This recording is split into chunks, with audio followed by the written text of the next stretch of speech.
Mateus capítulo 17, versículo de número 1. Quem encontrou, diga: eu vou para o céu. Quem não encontrou, diga: eu também vou. É isso que importa. Está escrito assim: 6 dias depois, tomou Jesus consigo a Pedro, a Tiago e a João, e os conduziu em particular a um alto monte. Transfigurou-se diante deles, e o seu rosto resplandeceu como o sol. As suas vestes se tornaram brancas como a luz, e eis que lhes apareceram Moisés e Elias falando com ele. E Pedro, tomando a palavra, disse a Jesus: Senhor, bom é estarmos aqui. Se queres, façamos aqui 3 tabernáculos, um para ti, um para Moisés e um para Elias. E estando ele ainda a falar, eis que uma nuvem luminosa os cobriu, e da nuvem saiu uma voz que dizia: Este é o meu filho amado, em quem eu me alegro, a ele ouvi. E os discípulos, ouvindo isso, caíram sobre seu rosto e tiveram grande medo. Contudo, aproximando-se, Jesus tocou-lhes e disse: Levantai-vos e não temais. E erguendo eles os olhos, a ninguém viram, senão a Jesus. Quantos podem dizer amém? Feche os seus olhos, curve a sua cabeça. Senhor, nós tributamos a Ti a nossa gratidão por tudo que o Senhor tem feito até aqui. Aquilo que estamos experimentando desde ontem é sem dúvidas uma prova viva de que o Senhor está confirmando o culto que viemos ao Senhor entregar. É a última noite da festa, é a última noite do GP, e ainda estamos aqui porque cremos que o Senhor ainda tem algo a mais para distribuir sobre as nossas vidas. A partir deste momento eu te peço que a tua graça, a tua glória e o teu poder continue sendo revelado de forma extraordinária, e aquele nível que ainda há de ser revelado possa ser alcançado e experimentado por este meu irmão, por esta minha irmã, que ainda não percebeu o que o Senhor está fazendo entre nós, e para aqueles que já estão mergulhando neste oceano, que possamos ainda hoje mergulhar mais fundo, porque o Senhor ainda tem mais para as nossas vidas. Fala conosco, fala com nossa alma, fala com nossa mente, fala com o nosso espírito, pois a tua palavra é quem nos dá a vida. Em nome de Jesus oramos e assim agradecemos. Os que concordam digam amém. Levante seu rosto, me dê de presente a sua atenção. Eu prometo que serei muito objetivo nesta noite de encerramento, mas fiel àquilo que o Espírito de Deus impartiu ao meu espírito para compartilhar com a geração profética que se reúne neste lindo domingo para agradecer a Deus por tudo que Ele tem feito. Nós começamos na noite de ontem uma jornada introdutória, pedagógica, mas também profética sobre a história de Jesus, a fim de entendermos quais eram os objetivos que cercavam o ministério do bom mestre. Percebemos que Cristo estava para além de ser o sacrifício da cruz, trazendo consigo várias missões, entre elas a de reconectar o céu com a terra.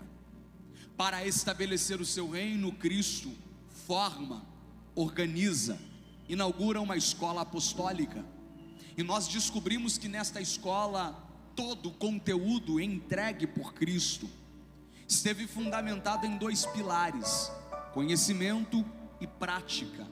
Prática e conhecimento.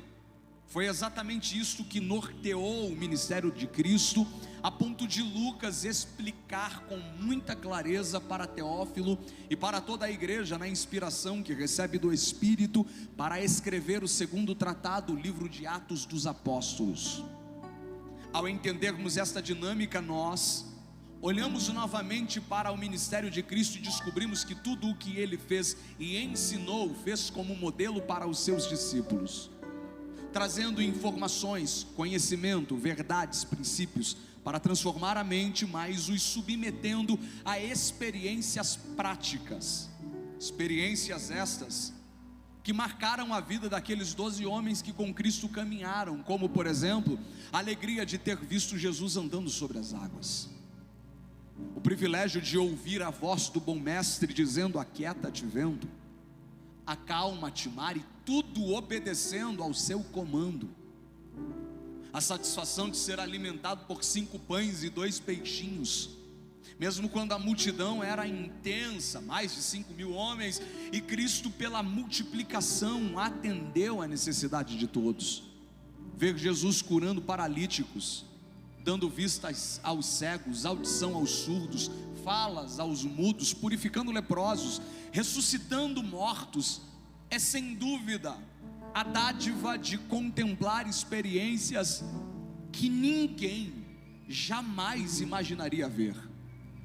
Contudo, entendendo que todas essas experiências são extraordinárias, nós, ao lermos o capítulo de número 17, descobrimos na noite de ontem que esta foi e é a maior experiência que Jesus proporcionou para os seus discípulos.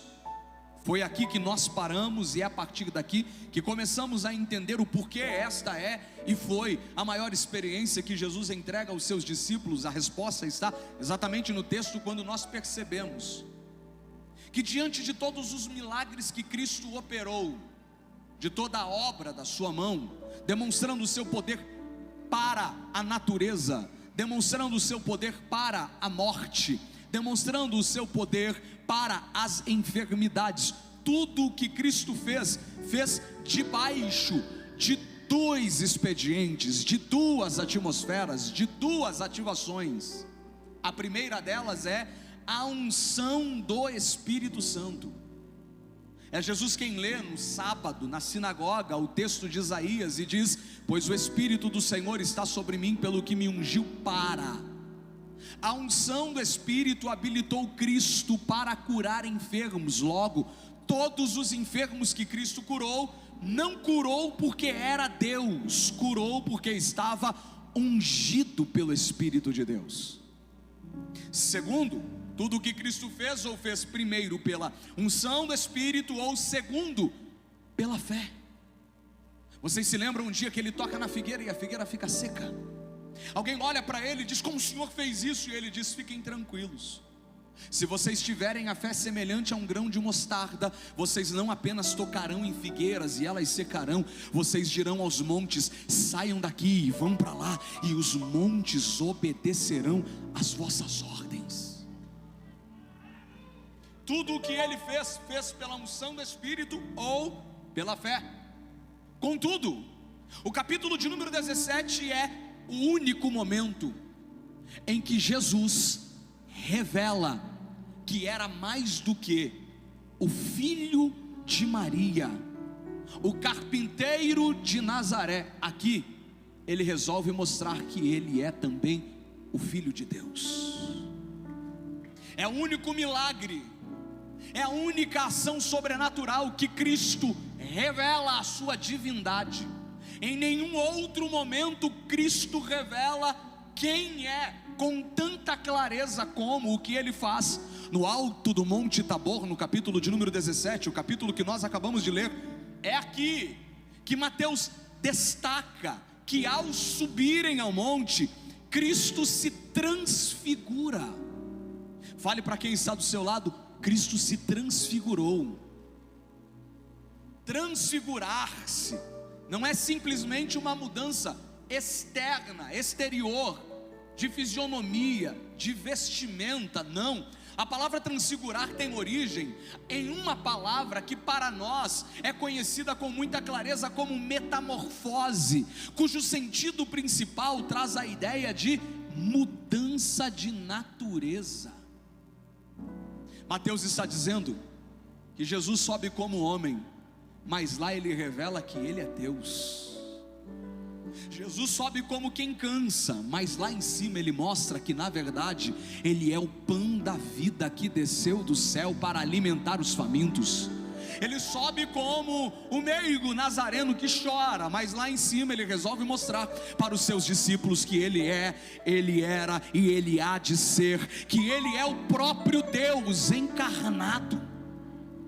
Uma revelação extraordinária que Cristo dá por diversos objetivos e propósitos, que pode ser entendido a partir de uma perspectiva alegórica, simbólica, de uma análise do texto, como por exemplo, o fato de Cristo se transfigurar e convidar os seus discípulos para contemplarem um ambiente de eternidade, onde Elias e Moisés aparecem para conversar com Jesus, como se Jesus estivesse mostrando para os seus discípulos que, apesar de Elias e Moisés já terem passado, Cristo sempre foi o centro de tudo aquilo que passou, até porque Moisés é o sinônimo da lei, Elias é o sinônimo dos profetas, e Cristo é o centro da lei, como também o centro dos profetas. Mais do que isso, Cristo está, além de resgatando a centralidade do seu propósito no Antigo Testamento, está revelando um retrato profético do futuro. Aquele que era está mostrando ser o centro de Moisés, o centro de Elias, o centro da lei, o centro dos profetas, mas está também apontando um quadro profético para a igreja.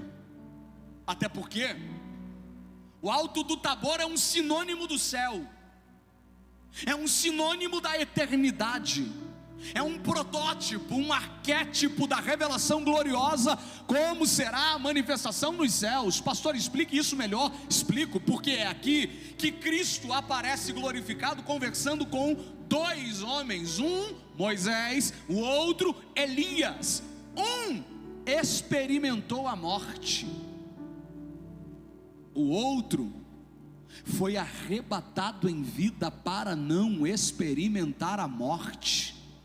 Se existe um retrato mais claro do que o céu apresentado, eu desconheço, porque aqui, além de termos dois grupos de pessoas, nós temos aqueles que vão experimentar a morte, representados em Elias, aqueles representados em Moisés, mas aqueles que não vão experimentar a morte, representados em Elias, aqueles que serão arrebatados, encontrado com Cristo, e não o Cristo do Calvário, mas o Cristo glorificado. Por quê, pastor? Porque o Cristo que a gente vai encontrar no céu é o mesmo que morreu na sexta-feira à tarde. O Cristo que a gente vai encontrar no céu é o mesmo que teve mais de 400 cortes em seu corpo pela quarentena de açoites da condenação romana que recebe. É o mesmo Cristo que carrega o patíbulo da cruz de 30 quilos por mais de 300 metros e cai por 3 vezes. É o Cristo que recebe a coroa de espinhos em sua cabeça e às 9 horas é erigido no centro do Calvário entre dois ladrões, e às 3 horas dá o brado de vitória dizendo está consumado. É o mesmo Cristo, só que a gente não vai encontrar ele dilacerado, a gente não vai encontrar ele ensanguentado, a gente não vai encontrar ele ferido, a gente não vai encontrar ele abatido, porque o Cristo da sexta-feira, ele ficou preso no sepulcro até o domingo pela manhã, de sorte que Deus o Pai o exaltou soberanamente.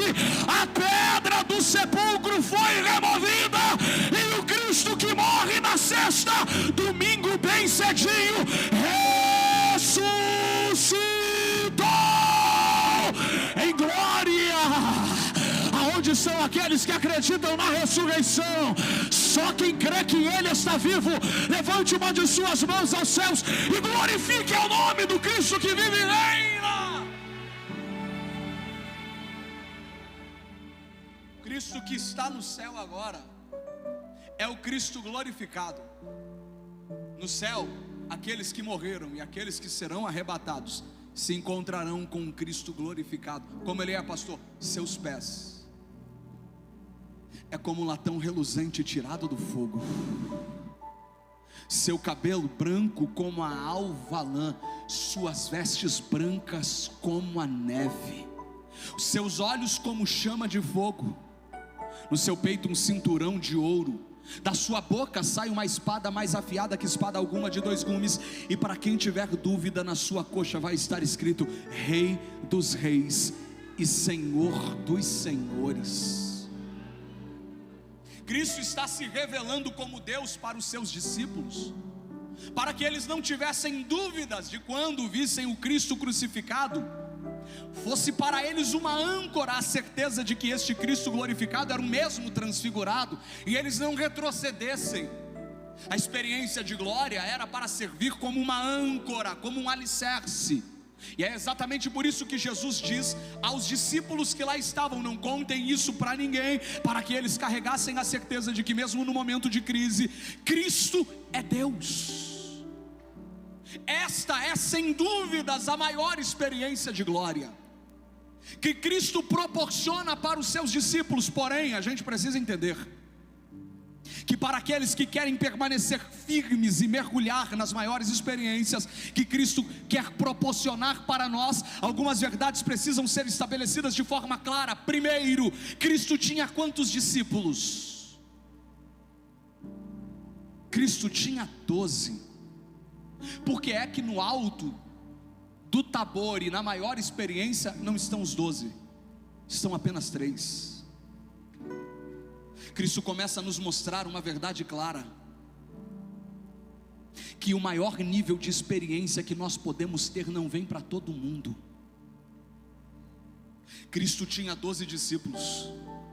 Mateus começa a registrar o capítulo de número 17 fazendo uma conexão. Ele começa o texto dizendo 6 dias depois. Significa que o que acontece a partir de agora é consequência de algo que começou a acontecer quando? 6 dias atrás. E a pergunta que a gente faz ao texto é: o que é que acontece 6 dias atrás que inaugura, que ativa, que desbloqueia, que libera a maior revelação de Deus para os seus discípulos em Cristo Jesus? A resposta quem dá é Marcos. 6 dias antes, Jesus está com os seus discípulos pregando sobre compromisso, entrega, sacrifício, sobre devoção, até que de repente ele muda a tônica do seu sermão e libera uma palavra profética. Ele olha para os seus discípulos e diz: alguns dentre vós não provarão a morte sem antes ver o meu reino chegando com poder. Cristo está liberando a palavra para todos, só que mesmo liberando a palavra para todos, ele diz: infelizmente não são todos que vão viver. A profecia está ativando um novo nível para todos, mas mesmo ativando um novo nível para todos, Cristo está deixando claro: não é todo mundo que tem percepção para abraçar aquilo que eu estou liberando. Não é todo mundo que está com os ouvidos afinados para receber o que eu estou entregando. Não é todo mundo que vai ter sede para mergulhar neste novo nível que eu estou oferecendo. E é por isso que Mateus começa depois a dizer que tudo o que Cristo revela vem 6 dias depois. 6 dias depois de Cristo ter liberado a palavra. É interessante que ele não diz 7, ele diz 6. Por que, pastor? Porque na Bíblia nós encontramos números que significam e apresentam intenções proféticas, revelações, símbolos, números que significam e apresentam até mesmo propósitos eternos, como por exemplo, todas as vezes que nós falamos do número 7, nós estamos conectando o número 7 a Deus, porque é o número da perfeição. Mas o número 6 é o número do homem. O que Cristo está nos mostrando é que quem ativa, quem libera, quem desbloqueia o acesso ao novo nível de glória é Jesus. Mas o tempo para desfrutar daquilo que Cristo liberou vai depender da gente.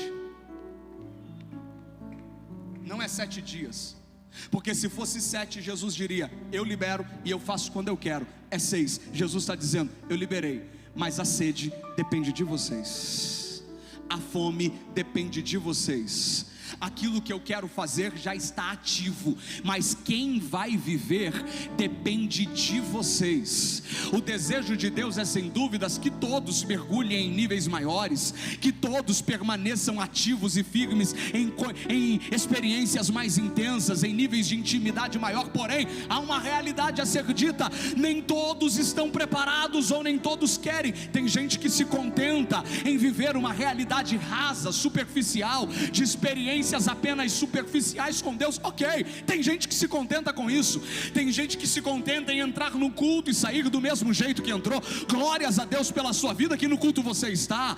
Tem gente que se contenta em ser crente e não ter experiências com Deus. Pastor, eu já aceitei Jesus, estou esperando a trombeta tocar e para mim tá bom demais. Glórias a Deus por isso.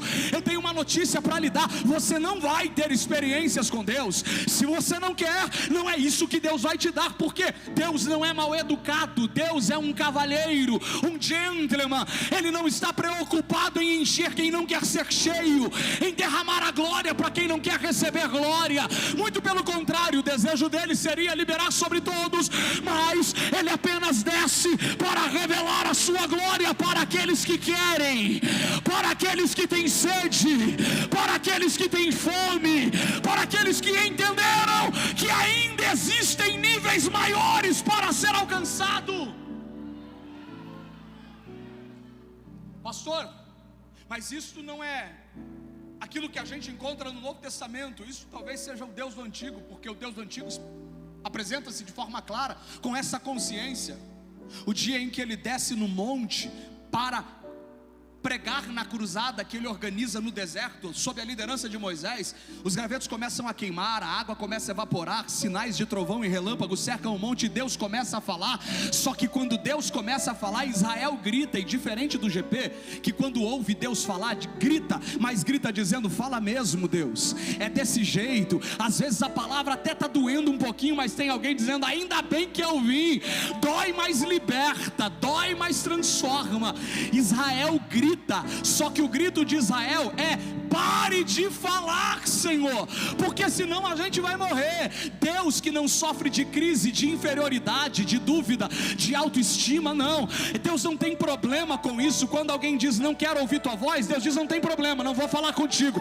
Eu só preciso saber se tem alguém com sede, alguém com fome, alguém disposto a ouvir minha voz. Aí eu imagino Moisés no meio do culto dizendo: Senhor, não liga para o grito deles não, o problema é deles se eles não querem. Eu vim aqui para ouvir. Fala comigo, Senhor, fala. Oh meu Deus, eu estou sentindo graça nesta noite.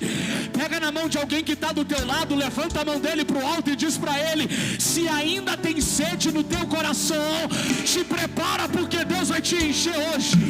Se ainda tem sede na tua alma, te prepara, porque a glória vai te envolver. Se ainda existe um pouquinho de fome na alma de quem veio para o encerramento do GP, a nuvem da glória de Deus já está se aproximando desta casa. Ele ainda tem mais, ele ainda tem mais. Quem crê nesta palavra, não deixe esta igreja em silêncio por um minuto. Abre a boca para adorar, para adorar, para adorar, para adorar.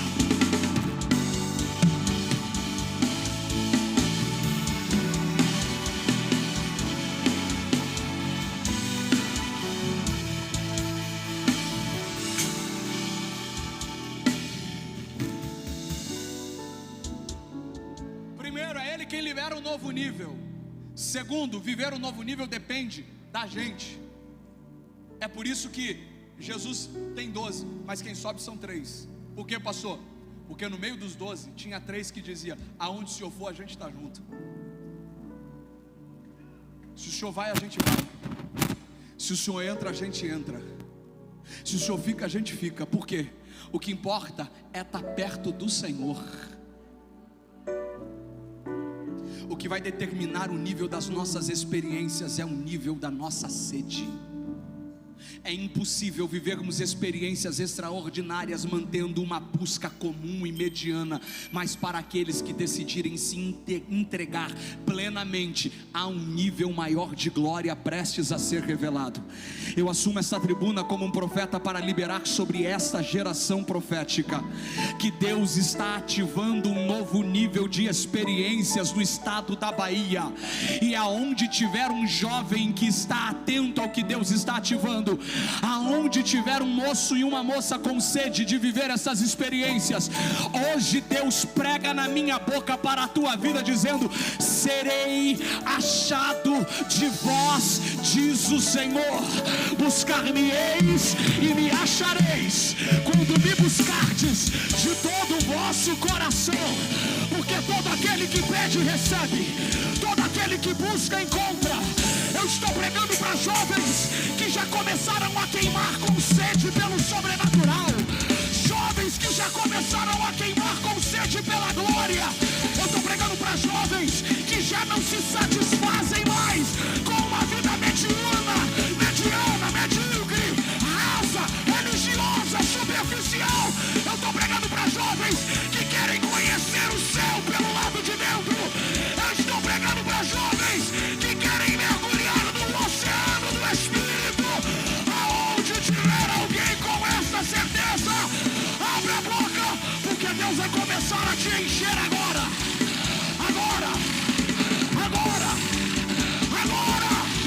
Eu vou deixar você clamar.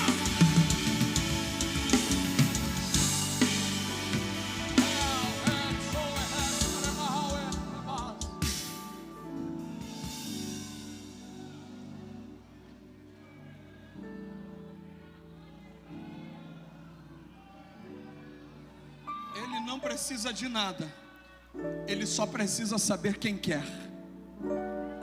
Ele não precisa de nada, ele só precisa saber quem tem fome, quem tem desejo, quem não aguenta mais viver uma vida religiosa, natural, sem experiências. Ele só precisa saber aqueles que querem descobrir novos níveis de intimidade. Porque aonde tem alguém com sede, sempre terá um novo nível de glória para se conhecer. É por isso que Mateus escreve dizendo: 6 dias depois, Jesus tomou consigo. Não é Jesus quem aponta ao alto do monte e diz: sobe. Não é Jesus quem diz: vai que eu vou encontrar vocês lá. Jesus reconhece quem tem sede. A Bíblia diz que é Jesus quem toma. É como se Jesus estivesse dizendo: já que você tem sede, deixa que o resto quem vai fazer sou eu. Já que você tem fome, deixa que quem vai tomar a tua vida sou eu. Até porque se eu mandar você subir, você pode voltar. Agora se eu segurar na tua mão, eu não vou te largar até você chegar aonde eu reservei para a tua história. Aonde eu estou sentindo glória nesta casa. Jesus desceu no GT para pegar na mão de jovens e dizer: é eu quem vou te levar, é eu quem vou te conduzir, é eu quem vou te fazer chegar. Sou eu, diz o Senhor. Aonde estão aqueles que entendem esta palavra?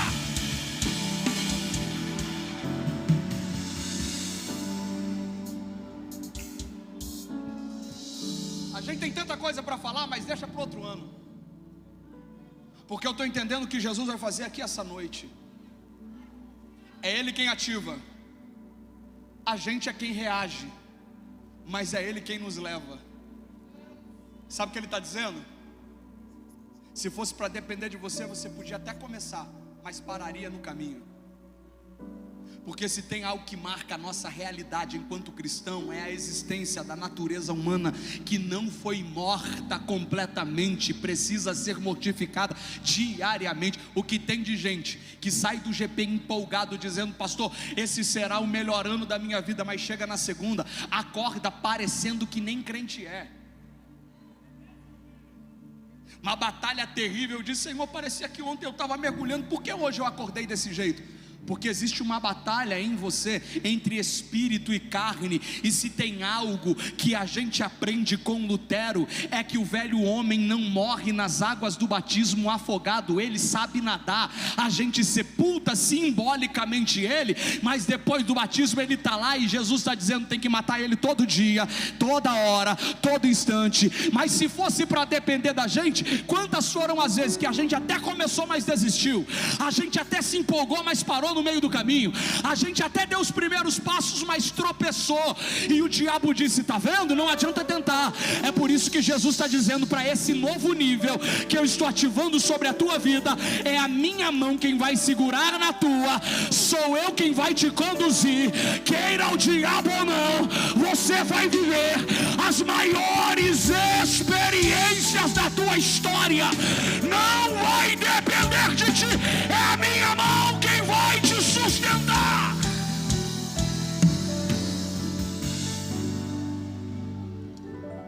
O que Deus vai fazer é tomar jovens aqui esta noite. Se prepare, porque quando Deus começa a tomar, tem gente que não reconhece, tem gente que não percebe, mas os outros já começam a notar a diferença. Porque a gente que Jesus toma é gente que confunde a lógica, é gente que caminha debaixo da glória. E o Espírito de Deus ministrou o meu espírito dizendo, André, eu vou começar a tomar jovens da geração profética, eu vou dar dons espirituais, eu vou começar a usar com autoridade. Vai ter jovem que vai acordar de madrugada com revelações do céu, vai ter jovem que vai acordar de madrugada com sonhos espirituais. Chega de viver a naturalidade. Deus vai começar a tomar a mão de gente improvável, que ninguém daria nada para você, mas quando você abrir a boca para cantar, demônios serão expelidos na autoridade do nome de Jesus. Quem crê nessa palavra, Deus vai tomar a vida de jovens que quando abrirem a boca para pregar, alguém vai dizer, o que é que está acontecendo com ele? Por que é que está tão diferente? Alguém vai dizer, pastor, é que Jesus tomou a vida dele, agora ele não está sozinho.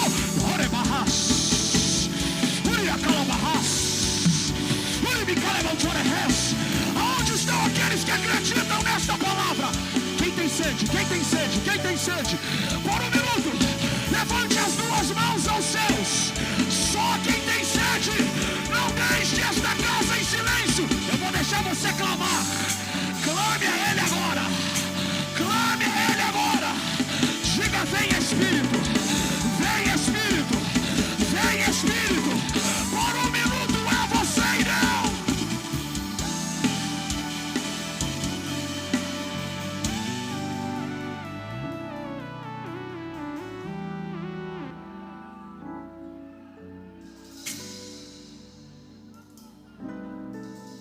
Sabe o que é bom quando Jesus toma? Porque aí quem faz é Ele.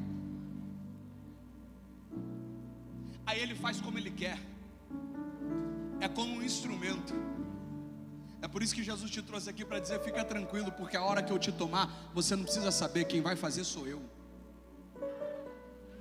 Eu estou pregando para gente que diz assim, pastor, eu até ouvi Deus falando que eu vou pregar, mas eu não sei falar. Eu até ouvi Deus falando que eu vou cantar, mas eu não sei cantar, eu não sei liderar, eu tenho muitas limitações. Jesus está dizendo, você só é um instrumento. Quem vai tocar a tua vida sou eu, diz o Senhor. Quem vai produzir o som da tua história sou eu, diz o Senhor. Eu estou pregando para gente que hoje Jesus trouxe aqui para dizer, fica tranquilo que a partir de agora uma nova canção será entoada na tua história, porque quem vai te tomar sou eu.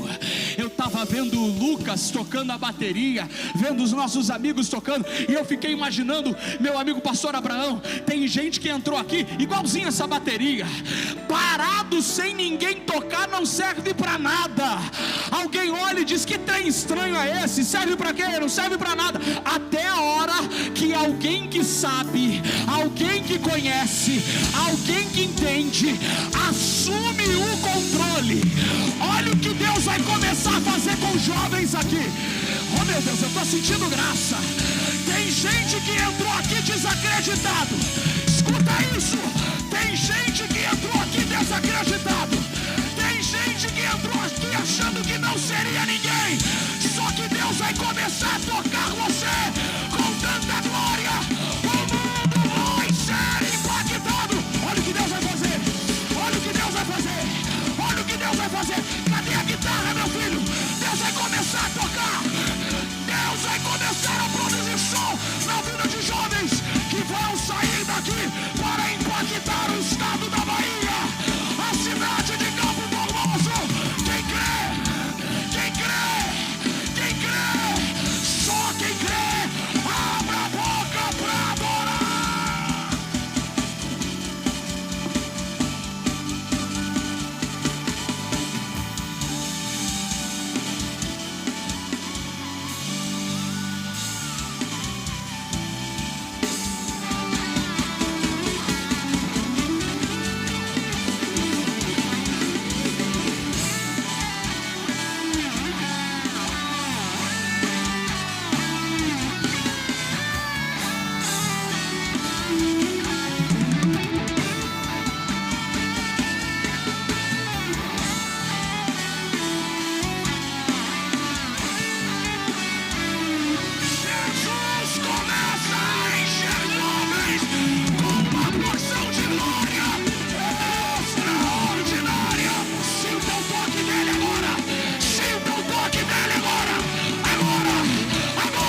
Receba, filha, receba, filho, receba, receba.